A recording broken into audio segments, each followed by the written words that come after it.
샬롬 샬롬.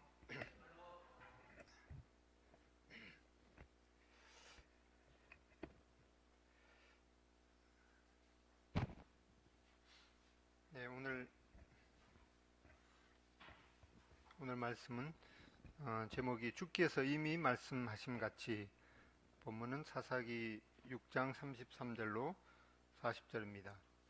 먼저 그 전갈과 개구리 이솝 우화가 있습니다. 개구리는 수영을 잘하죠. 그리고 전갈은 수영을 잘하지 못한다고 그럽니다.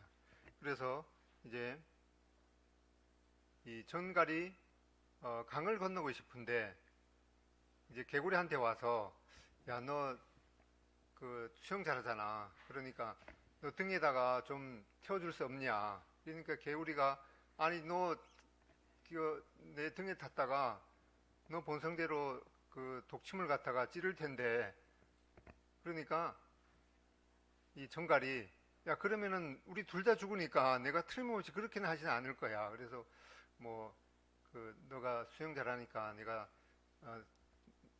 너 등에 업혀서 내가 가면은 둘 다 강을 잘 건널 수 있지 않겠냐. 그러니까 개구리도 가만 생각해 보니까 그 자기 등에 전갈이 탔다가 강 중간에서 찌르면은 전갈도 죽기 때문에, 틀림없이 이제 안 그러겠지 하고, 이제 전갈이 개구리 등에 업혀서 이제 강을 건너는 중간에 그만 전갈이 개구리를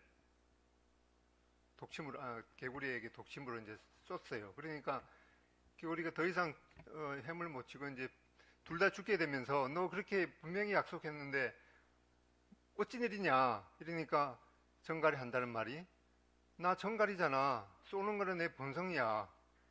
그랬다고 그럽니다. 그래서 고린도전서 15장 56절에 보면은 사망에 쏘는 것은 죄라는 말씀이 있습니다. 이 이스라엘 백성들이 수차례 그 죄를 범하면서, 이 죄를 범하면은 틀림없이 이 패망에 이르고 그 삶이 이제 하나님 앞에서 또 심판을 받을 뿐만 아니라 그 죄의 결과로 인해서 그 삶이 황폐해진다는 것을 분명하게 또 한두 번 경험했고, 또 그것이 진리라는 그것을 알고 있기 때문에 죄를 범하면 분명한 그 패망에 이르는 그런 대가가 있다고 경험했지만은, 계속해서 한 번도 아니고 여러 차례 이 죄를 범하고 그들의 삶이 또 이 하나님의 심판에 이르러서 패망에 이르는 그런 것을 반복했습니다. 이 죄의 습성은 이 사람을 파멸해 있는 것은 그의 본성이고, 또 사람들은 또 죄의 본성이 있기 때문에 그 죄의 종노릇하게 되는 그런 것을 보게 됩니다. 이렇게 이스라엘 백성들은 이 죄를 범하고, 또 죄를 범하는 그의 삶이 너무나 비참하기 때문에 하나님 앞에 부르짖고, 그러면은 하나님께서는 그들에게 또 은혜를 베풀고 또 피할 길을 주는 이러한 일들을 이 사사기에서 이제 반복해서 보게 됩니다. 그래서 이스라엘 백성들이 죄를 범하면은 이제 하나님께서 그 이스라엘 백성들에게 그들의 죄에 대한 대가를 다른 이방 민족이 이스라엘 민족을 이제 압제하게 되는 그런 일들을 당하게 했습니다. 그러니까 이스라엘 백성들은 이제 회개하면서 하나님 앞에 살려달라고 부르짖게 됩니다. 그러면은 하나님께서 이 구원하는 방법은 이제 그 정치 군사 지도자인 이 사사를 일으켜서 그 이스라엘 백성들을 구원하게 했습니다.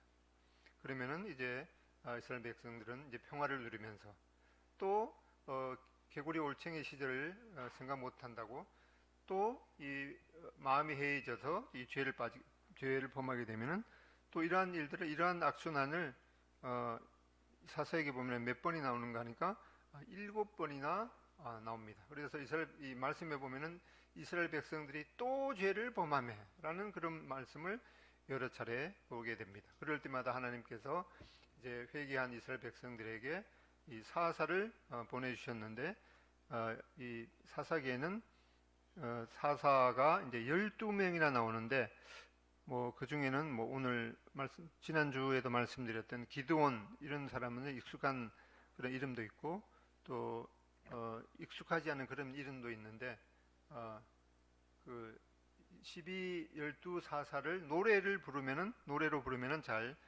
기억할 수가 있겠습니다. 혹시 지난주에 그 유튜브로 말씀드릴 때 혹시 참여하지 못한 분은 오늘 한번 다시 외워 보겠습니다. 이 새벽부터 우리 사랑함으로써 그 곡조에 맞추어서 부릅니다.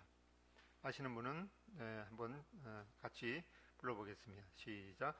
온니엘과 에훗 삼갈 드보라 기드온과 돌라 와야일 입다와 입산 엘론과 압돈 삼손까지 모두 12사사들.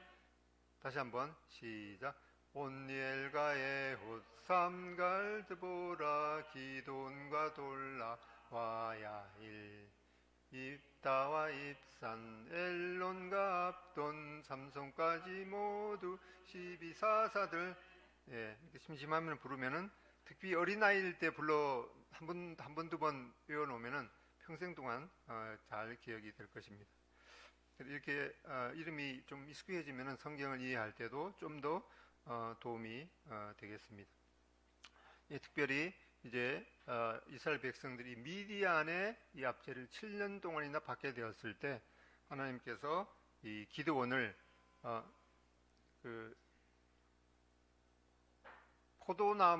포도를 수확하는 그 포도주 틀에서 밀을 수확하고 있었는데, 그때 하나님께서 미디안에게 나타나셔서 이 기드온에게 나타나셔서, 사실은 이 기드온이 그 미디안 그 족속에게 들킬까봐 그 움푹 들어간 이 포도주를 수확하는 그 마당에서 이제 숨어서 이제 그 밀을 수확하고 있었는데, 사실 어떻게 보면은 이 용기가 부족한 이제 그런 기드온이었지만은 하나님께서는 이 기드온에게 큰 용사여 이렇게 불러 주셨습니다. 그러면서 이제 이 기드온은 그 자기가 이 므낫세 중에 극히 약하고 나는 내 아버지 집에서 가장 작은 자입니다. 이렇게 아랬을 때 이 하나님의 사자는 너는 가서 이 너의 힘으로 이스라엘을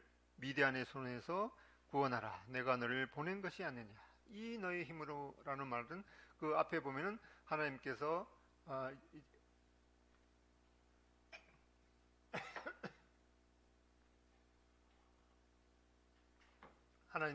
기드온에게 함께 하신다 이렇게 말씀하고, 하나님께서 기드온에게 함께 하시는 그 기드온의 힘으로, 그 너의 힘으로, 이 너의 힘으로 이스라엘 백성을 미디안의 손에서 구원하라 이렇게 말씀하셨습니다. 그러면서 이제 기드온은 맨 먼저 이러한 하나님의 그 소명을 받고 자기 집에 있는 우상부터 없애는 일부터 시작됐습니다. 즉 이 자기에게 속한 이 죄를, 하나님 앞에서의 그 죄를 척결하는 일이었습니다. 그래서 하나님께서 사사기 6장 25절에 보면은 너희 아버지에게 있는 수소 곧 7년 된 둘째 수소를 끌어오고 너의 아버지에게 있는 바알의 제단을 헐며, 아마 이 기드온의 그 집 아마 뒷뜰에는 이 우상이 있었나 봅니다. 그러니까 너희 아버지 집에 있는 그 바알의 제단을 헐어서 또 그 곁에 있는 아세라 산을 짓고, 또 이 산성 꼭대기에 너희 하나님 여호와를 위하여 규례대로 제단을 쌓고, 이 우상의 이 아세라 그 우상이 이제 나무로 되어 있기 때문에 그 나무를 이제 찍어서 그 나무로 갖다가 그 7년 된 이 수소를 잡아서 그 아세라 나무를 갖다가 번제로 드려서 하나님 앞에 번제로 드리도록 이렇게 했습니다. 그래서 이제 기드온은 이제 그 자기에 속한 종 10사람을 데리고 하나님께서 기드온에게 하신 그 말씀대로 아버지 가문과 또 그 성읍 사람들을 두려워해서 하나님께서 명령하신 그 말씀을 이 낮에는 행하지 못하고 두려웠기 때문에 이 밤에 이 일을 했습니다. 어쨌든 이 하나님의 그 명령에 순종한 이 모습을 보게 됩니다. 그래서 이제 기드온에게 있어서 이 하나님의 일을 행하는 첫 번째 일은 이 자기 가문에게 속한 자기 아버지의 집에 속한 이 우상부터 이 죄부터 이 척결하는 그런 일이었습니다. 이 하버드 심리학 교수 이 조셉 그 피터슨이라는 사람이 인생 12가지 법칙을 그렇게 그 책을 썼는데 그 중에 이제 6번째 법칙이 뭔가 하니까 이 세상을 탓하기 전에 너 방부터 정리해라 라고 하는 그런 이 명언입니다. 그러니까 우리가 이런 코로나라든가 뭐 여러 가지 그 일들을 생각하면서 뭐 니 탓, 남의 탓하면서 왜 뭐 이런 일에 또 코로나 그런 것을 잘 대처하지 못했냐 이러쿵저러쿵 이렇게 말하면서 이 세상을 이 탓하기 전에 이 너의 이 방부터 정리하라라고 하는 그런 말씀을 우리 마음 가운데 새기게 됩니다. 기드온은 이스라엘을 구원하는 일을 시작하기 전에 먼저 자기 뒷뜰에 있는 우상부터 제거해야 했습니다. 그러면서 이 기드온이 이렇게 우상을 회파한 그런 결과 이 기드온의 이름이 바뀌었습니다. 이름이 뭘로 바뀌었는가 하니까 이제 여룹발이라는 이름으로 바뀌었는데 그것은 이제 바알과 다투었다라는 그런 이름으로 바뀌었습니다. 이제 그 많은 이스라엘 백성들이 이제 이방 사람들이 섬기는 그런 우상을 가까이 놓고 이렇게 섬겼는데 기드온이 그것을 회파했기 때문에 그걸 회파했다가는 우리 이스라엘 백성들이 더 큰 위험에 빠진다. 이 도대체 이걸 누가 했느냐 하고 이 기드온을 이제 지목하면서 기드온을 이제 죽이려고까지 하는 그런 상황 가운데 이제 이 어떤 일이 발생하게 됩니다. 사사기 6장 이제 33절 각자 가지고 있는 성경을 읽어 보겠습니다. 사사기 6장 33절부터 끝절까지 그냥 앞에 스크린을 보고 읽으시든가 하면 되겠습니다. 시작. 그때 미디안과 아말렉과 동방 사람들이 다 함께 모여 요단강을 건너와서 이스라엘 골짜기에 진을 친지라. 여호와의 영이 기드온에게 임하시니 기드온이 나팔을 불매 아비에셀이 그의 뒤를 따라 부름을 받으니라. 기드온이 또 사자들을 온 므낫세에 두루 보내매 그들도 모여서 그를 따르고 또 사자들을 아셀과 스불론과 납달리에 보내매 그 무리도 올라와 그를 영접하더라. 기드온이 하나님께 여쭈어 주께서 이미 말씀하심 같이 내 손으로 이스라엘을 구원하시려거든 보소서 내가 양털 한 뭉치를 타작마당에 두리니 만일 이슬이 양털에만 있고 주변 땅은 마르면 주께서 이미 말씀하신 같이 내 손으로 이스라엘을 구원하실 줄을 내가 알겠나이다 하였더니 그대로 된지라. 이튿날 기드온이 일찍이 일어나서 양털을 가져다가 그 양털에서 이슬을 짜니 무슨 표정을 구했고 또 이어서 그 반대로 양털만 마르고 주변에 이슬이 내리게 해주세요 라고 하는 요청을 하나님 앞에 드렸습니다. 또 36절에 보면은 하나님께서 기드온에게 이미 말씀하신 것은 무엇인가요? 16절에 보면은 내가 반드시 너와 함께 하리니 너가 미디안 사람 치기를 한 사람을 치듯 하리라 이렇게 이미 말씀해 주셨어요. 그러면은 기드온이 표적을 구한 것은 올바른 행동이었을까요? 하나님께서 이미 그렇게 말씀하시고 내가 반드시 너와 함께 하리니 너가 미디안 사람 치기를 한 사람을 치듯 하리라 이렇게 이미 말씀하셨는데 이렇게 기드온은 한 번도 아니고 두 번이나 표적을 구하는 것은 아마도 이 올바른 그런 행동은 아니었는 것을 보게 됩니다. 지도를 한번 보면은 이제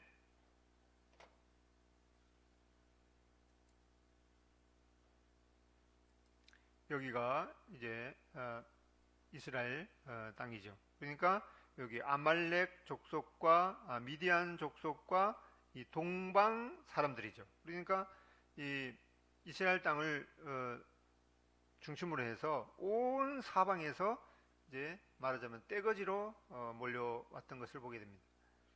이렇게 6장 33절에 미디안 사람과, 미디안 여기죠, 미디안 광야, 미디안 사람과 여기 아말렉 사람과 동방 사람들, 이게 떼거지로 몰려와서 이스라엘 골짜기가 아니라 이 이스르엘 골짜기에 진을 쳤습니다. 이제 그 7, 8장에 보면은 우리가 유명한 그 기드온의 그 항아리와 횃불 를 통해서 승리하는 것을 보게 되는데, 여기가 이제 여기가 이제 갈릴리 호수죠. 여기가 갈릴리 호수. 여기가 무슨 산이죠? 여기가 이제 갈멜 산입니다. 그리고 요 주변이 이제 평야이면서 이제 골짜기로 이렇게 형성이 되어 있는데, 여기가 바로 이제 이스르엘 골짜기고, 거기 무렵에 이제 그 하롯샘이 있습니다. 좀 더 다른 지도를 보면 여기가 이제 갈멜산이고, 여기가 이제 이스라엘 골짜기, 그리고 여기가 이제 그 엘리야가 그 이방 그 신을 섬기는 그 선지자를 물리친 이 기손강이 이렇게 흐르고 있습니다. 그러니까 여기 요단강을 건너와서 여기 이제 이 기드온이 여기 오브라에 있었죠. 오브라 여기 오브라에 있었는데, 여기 기드온을 이제 그 점령하려고 이제 이 미디안 족속, 그다음 아말렉 족속, 이 동방 족속들이 여기에 이제 이스라엘 골짜기에다가 진을 쳤습니다. 이스라엘 골짜기가 이제 갈멜산에서 이 바라보면은 이렇게 이 평야처럼 이렇게 골짜기가 형성되어 있습니다. 여기 다른 지도를 보면은 여기 이스라엘 이 골짜기가 이렇게 그 평야처럼 이렇게 골짜기가 형성되어 있습니다. 그래서 기드온이 이제 여기 북쪽에 있는 지파, 이 므낫세가 여기 여기죠. 여기 므낫세 지파하고, 그 다음에 여기 아셀 지파, 스불론 지파, 납달리 지파, 이렇게 북쪽에 있는 지파들을 이제 그 도움을 청하니까 그 무리들이 이 기드온의 그런 그 도움에 응답해서 이제 그 이방 적들을 물리치려고 왔습니다. 이렇게 기드온이 그 바알 신상과 이제 아세라 신상을 이제 회파하니까 그 이스라엘 백성들이 그거 했다가 우리가 더 큰 위험에 빠진다, 이렇게 해서 이 기드온을 죽이려고까지 했다가 이제 실제로 이방 적들이 쳐들어오니까 다 같이 합세해서 이방 적들을 이제 대처하는 것을 보게 됩니다. 이렇게 어려운 상황 가운데서 이제 함께 이 난국을 대처하게 되는 그런 이 동력의 원리를 보게 됩니다. 우리 속담인지 어쩐지 모르겠는데, 뭉치면 살고 흩어지면 죽는다. 이 속담인가 이게 진리인가요, 어쩐가요? 근데 요즘에는 이 말이 잘 적용이 안 되죠. 가까이 하면 안 되고 사회적 거리를 둬야지 산다 하는 것이 요즘에는 진리처럼 이렇게 되어 있습니다. 그래서 우리가 어디 광고에 보니까 거리는 간격은 멀리, 마음은 가까이라는 그런 그 구호를 보게 되는데, 이런 것들이 또 우리가 또 적용해야 되는 것이 아닌가 생각이 듭니다. 이렇게 서로 각 가정에서 예배를 드리고 또 만날 때, 또 모일 때 이 간격을 둬야 하지만은, 또 간격은 이렇게 멀리 있게 되더라도 마음은 우리 가까이 있게 되는 그런 것이 지금 이런 상황 가운데서 필요한 일이 아닌가 생각이 듭니다. 여기에 이제 동므낫세, 이 아셀, 납달리, 스불론 이런 족속들을 이제 다 적들을 이제 대처하기 위해서 불렀습니다. 근데 이러한 상황 가운데서 이제 기드온은 이제 표적을 구하게 되는데 사실은 이 표적이 이제 두 번째 표적입니다. 36절에 6장 36절에 보면 주께서 이미 말씀하신 같이 내 손으로 이스라엘을 구원하시려거든 보소서 내가 양털 한 뭉치를 타작마당에 두리니 만일 이슬이 양털에만 있고 주변 땅에 마르면 주께서 이미 말씀하신 같이 내 손으로 이스라엘을 구원하실 줄 내가 알겠나이다. 이렇게 기드온이 하나님 앞에 이 표적을 구하고 있는데 이 표적은 사실 기드온이 하나님 앞에 향한 이 두 번째 이 표적을 구한 것임을 보게 됩니다.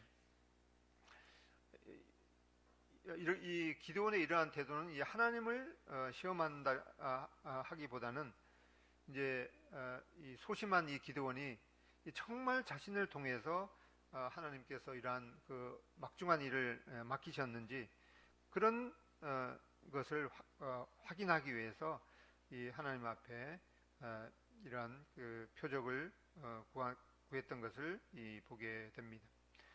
하나님께서는 이러한 기드온의 요청에 거듭 응답해 주셔서 하나님께서 이미 말씀하셨지만은 틀림없이 기드온을 통해서 이스라엘 백성들을 구원하실 거라는 그런 확신을 주셨습니다. 이 첫 번째 이 표적은 뭔가 하니까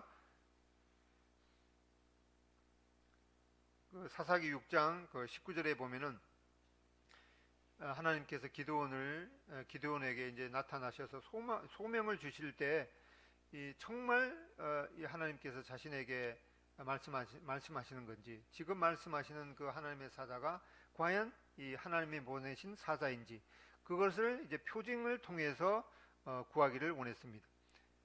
6장 19절에 보면은 만일 내가 주께 은혜를 얻어싸오면 나와 말씀하신 이가 주 되시는 표징을 내게 보이소서.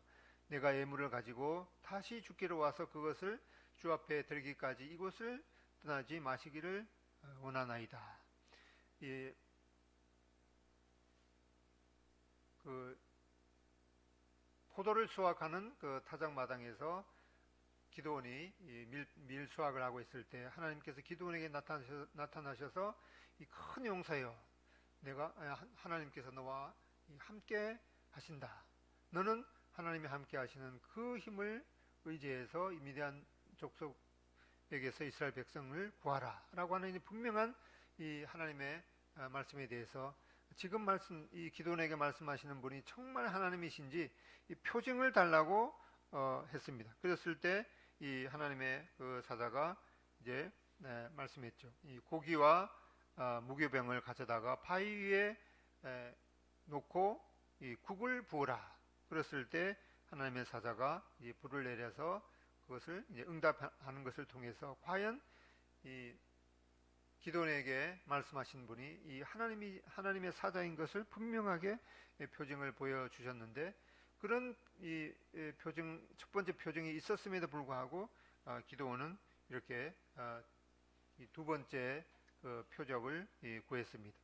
이 기드온은 그런 자기에게 나타난 이 하나님의 그 사자가 과연 이 하나님의 그 사자인 것을 생각하면서 슬프도소이다 주 여호와여 내가 여호와의 사자를 대면하여 보았으니 이제는 죽게 되었다 이렇게 고백했을 때 이 하나님의 사자는 죽지 않겠다고 하면서 그랬을 때 이 기드온은 그곳에 제단을 쌓고 이 여호와 살롬이라는 그런 그렇게 불렀습니다. 이게 살롬이라는 말은 그냥 우리가 평강 뭐 이런 말로 번역할 수 있지만 그것은 이 살롬이란 말의 정확한 의미는 표현할 수가 없는 이제 여러 가지 의미를 지니는데 이 살롬이란 말은 이 완전한 상태, 이 온전한 상태를 의미하는 것이죠. 그냥 그 전쟁이 없는 그런 그런 것을 포함하는 하나님께서 원하시는 그런 완전한 상태, 온전한 상태를 바로 이 살롬이라고 지칭하는 것을 보게 됩니다. 바로 이 하나님께서 이 평강하시다. 이렇게 기도는 이제 두 번째 표적을 구했죠. 이 양털에만 이슬이 내리고 이 주변에는 마르게 하는 이러한 표적을 구했는데, 하나님께서 이러한 표적을 이루시기 위해서 밤새도록 이 이슬을 조정하셨죠. 참 어떤 면에서 하나님께서 이러한 표적을 행하시기 위해서 밤새도록 신경을 써야 되는 그런 이 표적이었습니다. 과연 이 기도원이 표적을 구한 대로 마이크 소리가 잘 안 나오죠? 안 나오는 느낌입니다.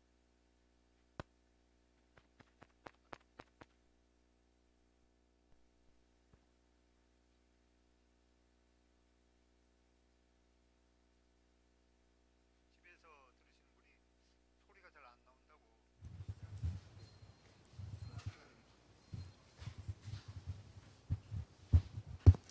예, 그런 것 같습니다. 예. 나중에 점검하시면 좋겠습니다. 이렇게 기도원은 이제 첫 번째 표적을 통해서 그에게 나타나신 이 하나님의 사자가 과연 하나님의 사자인 것을 표적을 통해서 확인했지만은, 이렇게 두 번째 표적을 이 양털에만 이슬이 내리는 이러한 두 번째 표적을 구했습니다. 이것에도 기도원은 확신할 수가 없어서 이것이 그것이 우연이 될 수도 있지, 그렇게 해서 이번에는 반대로 세 번째 표적을 구하게 됩니다. 주여 내게 노하지 마옵소서. 내가 이번만 말하리이다. 구함노니 내게 이번만 양털로 시험하게 하소서. 원하건대 양털만 마르고 그 주변 땅에는 이슬이 있게 하옵소서. 이 기도원은 이러한 표적을 구하면서 자기가 이 표적을 구하는 것이 이 좋은 일이라는 올바른 일이라는 그런 것이 아니라는 것을 알고 있는 것을 보게 되죠. 이런 세 번째 표적을 구하면서 기도원은 주여 내게 노하지 마옵소서 이렇게 말하는 것을 보게 됩니다. 이러한 세 번째 표적을 구하는 것에도 불구하고 하나님께서는 6장 40절에 그 밤에 하나님이 그대로 행하시니 곧 양털만 마르고 그 주변 땅에는 다 이슬이 있었더라. 하나님께서 이렇게 세 번째 표적을 성취하시기 위해서도 밤새도록 이슬이 내리는 것을 조정하셔서 이 양털에는 이슬이 내리지 않고 주변에만 이슬이 내리도록 하셨습니다. 아까 살펴보았던 하나님께서 이미 기도원에게 하신 약속은 무엇인가 하니까 6장 16절에 여호와께서 그에게 이르시되 내가 반드시 너와 함께 하리니 너가 미디안 사람 치기를 한 사람을 치듯 하리라. 이렇게 분명한 말씀, 이미 말씀하신 그 말씀을 믿고 나아가는 것이 필요했죠. 이 소심하고 믿음이 부족한 이 기드온은 전혀 하나님의 용사가 아니었지만은 하나님께서 그런 소심한 기드온에게 나타나셔서 큰 용사여 이렇게 부르셨습니다. 그 당시에는 이 기드온은 사실상 큰 용사는 아니었지만은 이 기드온에게는 이 큰 용사가 될 수 있는 그런 가능성을 보시고 하나님께서 그렇게 부르셨습니다. 이렇게 하나님께서 이 소심한 또 용기가 부족한 또 믿음이 부족한 이러한 기드온을 선택하셔서 또 이 기드온에게 대해서 이제 오래 참으시고 또 확신을 주시고 끝내는 이스라엘 백성을 구원하게 하는 이 큰 일을 감당하도록 하셨습니다. 이 하나님이 선택하신 이 기드온을 보면은 하나님에 대한 그런 태도를 보면은 보소서 나의 집은 므낫세 중에 극히 약하고 나는 내 아버지 집에서 가장 작은 자이니이다. 이 기드온이 이렇게 하나님 앞에 이 겸손으로 이렇게 고백했지만은 사실상 우리가 객관적으로 보더라도 기드온은 이 용기도 부족하고 이 소심하고 또 우유부단한 그런 사람이었지만은 하나님께서 이런 부족한 이 보잘것도 없는 그런 기도원을 선택하셔서 하나님의 큰 일을 맡기셨습니다. 이 기도원에게 나타난 하나님의 사자는 기도원에게 하나님이 함께 하신다 그러면서 하나님이 함께 하시는 이 너의 힘으로 이스라엘 백성을 구원하라 이렇게 말씀하셨습니다. 우리에게도 우리를 선택하신 것을 보면 고린도전서 1장에도 말씀하듯이 우리는 참 문벌도 없고 참 세상에서 별로 그렇게 잘나는 것이 없는 그런 사람들이지만은 하나님께서 우리를 선택하시고 또 우리에게 또 하나님의 일을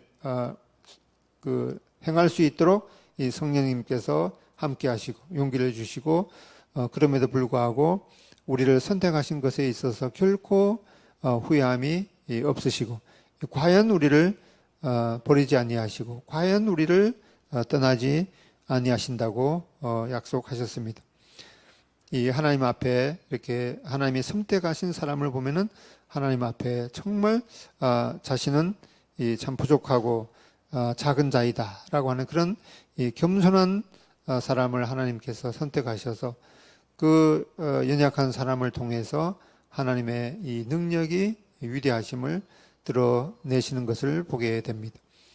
하나님 앞에 나는 뭐도 잘하고 뭐도 잘하니까 하나님 나를 써주세요. 그렇게 고백하는 그렇게 하나님 앞에 나아가는 사람은 이 하나님께서 오히려 사용하지 않는 그런 면들을 역사를 통해서도 보게 됩니다. 이렇게 기도원은 이 양털을 통해서 정말 자신을 통해서 이 하나님이 이스라엘 백성들을 구원하게 하시는지 이 확신을 또 하나님의 뜻을 분별하기를 시도했지만은 이것은 이제 그 당시에는 이제 뭐 구약 성경이 완성되지도 이제 않았고 또 이 하나님의 그 성령도 임했다가 또 다시 사라지는 이제 그런 시대였기 때문에 그 하나님께서 기도원이 하나님 앞에 그런 표적을 구하는 것에 대해서 그 응답을 해 주셨지만은 우리가 지금 이 기드온의 그런 그 행했던 그런 방법처럼 하나님의 뜻을 구하는 것은 아닌 것을 보게 되죠. 우리에게는 이 하나님의 분명한 이 하나님의 모든 뜻을 분별할 수 있는 이 성경을 주셨기 때문에 우리에게 있어서 하나님의 뜻을 분별하는 이 방법을 찾아보면은 우리가 어떤 일을 하게 될 때 그 일이 하나님 앞에 영광이 되고 이웃에게 유익이 되는가를 살펴볼 필요가 있죠. 마태복음 6장 33절에 보면은 그런즉 너희는 먼저 그의 나라와 그의 의를 구하라라고 하는 것을 보게 됩니다. 그리고 두 번째는 이 기도하면서 마음속에 이 뜨거운 이 소원이 일어나는가를 물어봐야 됩니다. 빌립보서 2장 13절에 보면은 너희 안에서 행하시는 이는 하나님이시니 자기의 기쁘신 뜻을 위하여 너희에게 이 소원을 두고 행하게 하신다라는 말씀을 보게 됩니다. 우리 그 사람들은 하나님 앞에 이 각자 다른 그런 이 소원이 있는데 하나님께서 그런 이 각자에게 소원을 두시고 또 하나님의 영광을 위해서 그런 소원을 이루게 하시는데 나에게 있는 이 하나님의 영광을 위해서 어떤 일을 하고 싶어하는 그런 이 소원이 그것이 하나님 앞에 영광이 되고 이웃에게 유익이 되는가 그러면서 그런 소원이 이 마음속에 뜨거운 소원이 일어나는가를 살펴볼 필요가 있겠습니다. 그 다음에 세 번째로 하고자 하는 것과 소원이 이 성경 말씀과 일치하는 것인가를 우리가 살펴봐야겠습니다. 나는 이 사업을 해서 참 돈을 많이 벌어서 하나님 앞에 풍성한 그런 그 물질을 들임으로써 하나님의 그 나라를 확장하는 일에 헌신하고 싶다라는 그런 소원을 가진 사람이 만약에 술집을 요즘 이제 술집은 뭐 그 망하지 않는다 그러죠. 그 그 술집을 경영해서 술을 많이 팔아서 돈을 많이 벌어서 하나님 앞에 헌신하고 싶다. 이제 그런 소원은 이 성경의 말씀과 일치하지 않은 것이겠죠. 이제 그렇게 내가 하고자 하는 것과 소원이 성경 말씀과 일치하는 것인가를 살펴볼 필요가 있습니다. 그다음에 네 번째, 이 기도한 다음에 이 마음에 이 평안이 있는가를 살펴볼 필요가 있겠습니다. 그다음에 기도하면서 환경도 인도하시는가를 살펴볼 필요가 있겠습니다. 이 세계에서 이제 가장 폐쇄된 국가인 이 북한에 하나님의 그 복음을 들고 그 선교사로 가고 싶어하는 분들이 많을 것입니다. 그런데 지금 당장은 갈 수가 없죠. 이제 그런 환경을 보면서 이 때를 기다리고 이 하나님 앞에 계속 그 환경을 인도해 주시기를 기도하는 것이 필요하겠습니다. 그다음에 여섯 번째, 이 경험이 풍부하고 성숙한 자의 조언을 통해서 이 하나님의 뜻을 분별할 수 있을 것입니다. 그 다음에 마지막 일곱 번째로, 그것이 하나님의 뜻일 때 내가 그 뜻에 대해서 절대 순종할 자세가 되어 있는가가 필요하겠습니다.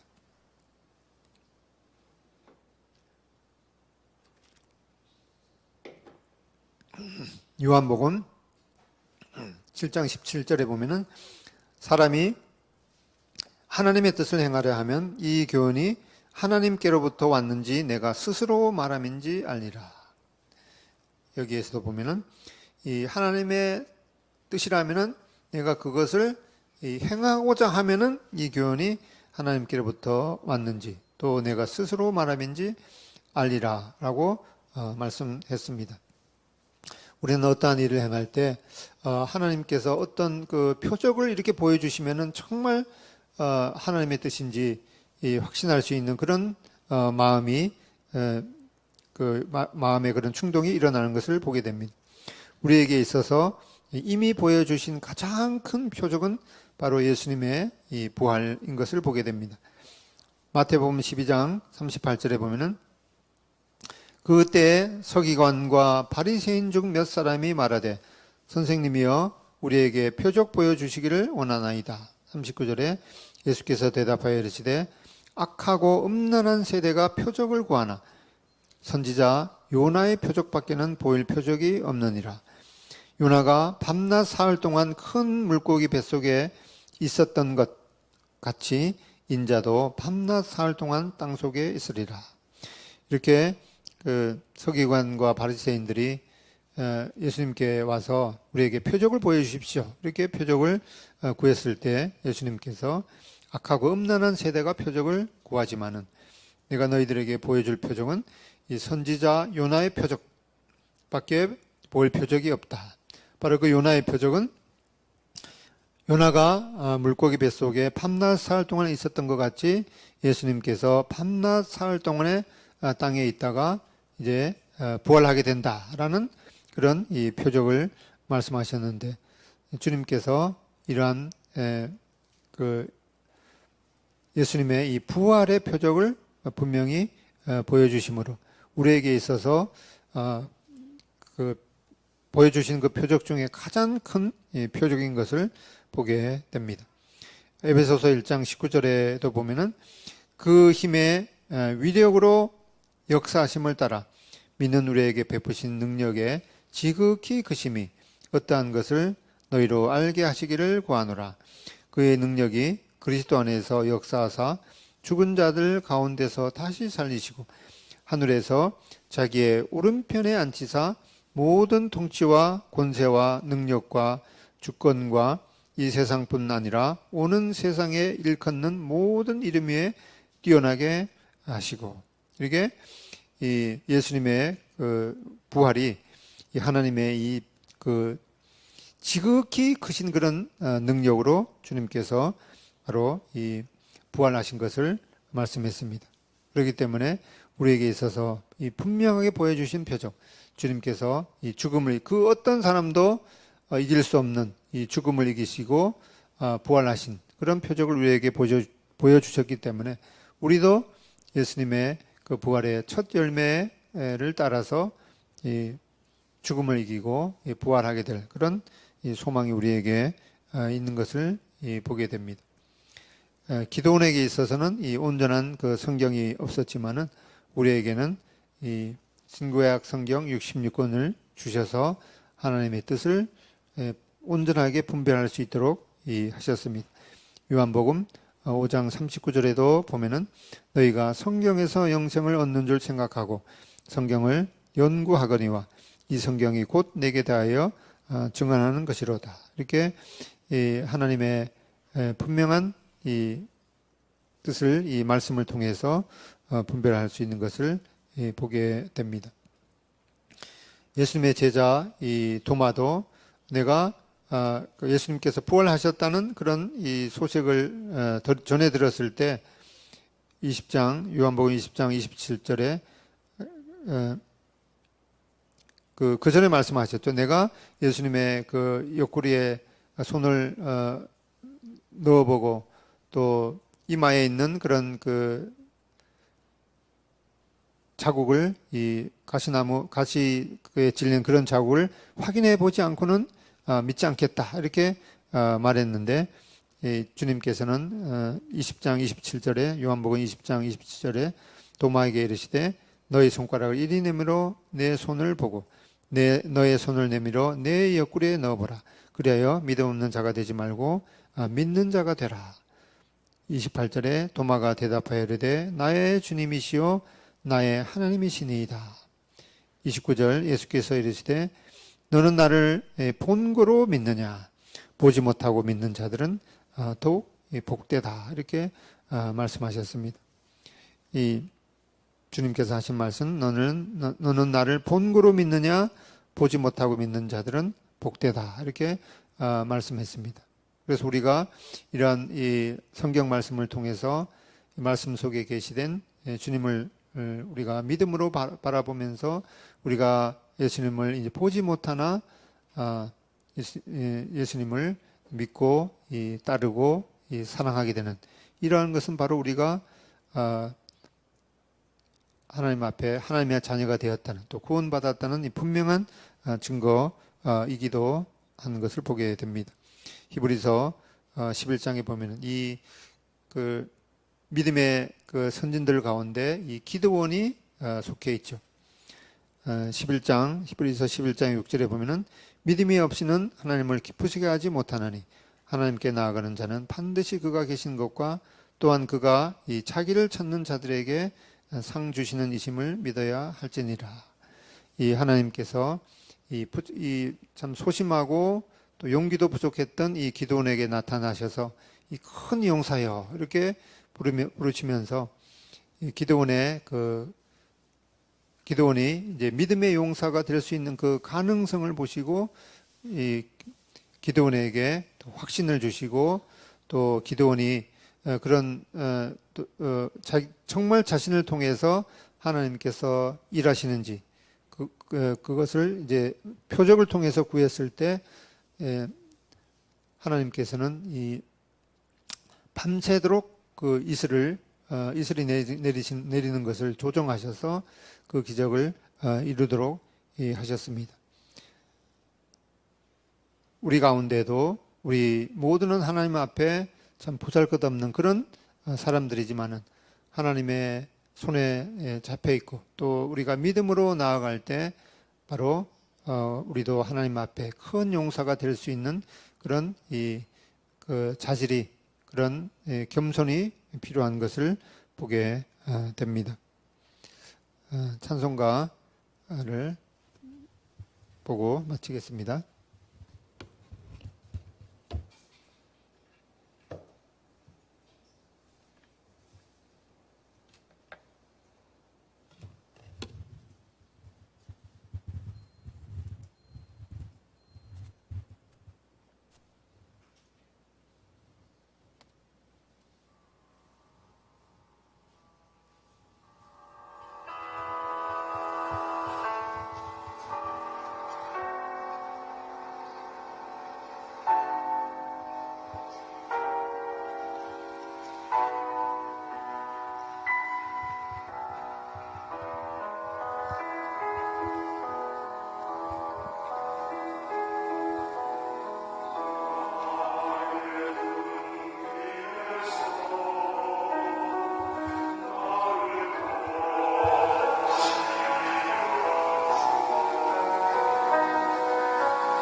참 누구도 예상치 못한 참 전 세계적인 이러한 어려움 가운데 또 하나님의 자녀도 함께 고통하고 또 모든 피조물들도 고통 가운데 있는 이런 상황 가운데 있습니다. 또 이러한 상황 가운데에서 또 사업을 하는 그런 분들의 심각한 그런 또 어려움들을 보게 되면서 이런 가운데서 과연 하나님이 무엇을 하시는가 또 의문을 품게 되는 그런 마음도 없잖아 저희들에게 있는 것을 보게 됩니다. 하나님이 허락하시지 아니하시면 참새 한 마리도 아니 참 낙엽 하나도 떨어지지 않는 그런 모든 것을 주관하시는 하나님의 그 통제의 손길 아래 모든 것이 있는 것을 고백을 드립니다. 이러한 상황 가운데서 저희들이 참 하나님의 뜻을 분별하면서 무엇보다도 우리 가까이 있는 그러한 부분에 있어서의 그 죄부터 척결하고 하나님 앞에 참 거룩하게 나아갈 수 있는 그런 저희들이 되도록 또 인도하시고 또 이러한 이 고난을 또 하나님을 의뢰함으로 잘 또 견디고 또 이러한 고난 가운데 고난이 끝난 후에 하나님께서 또 저희들에게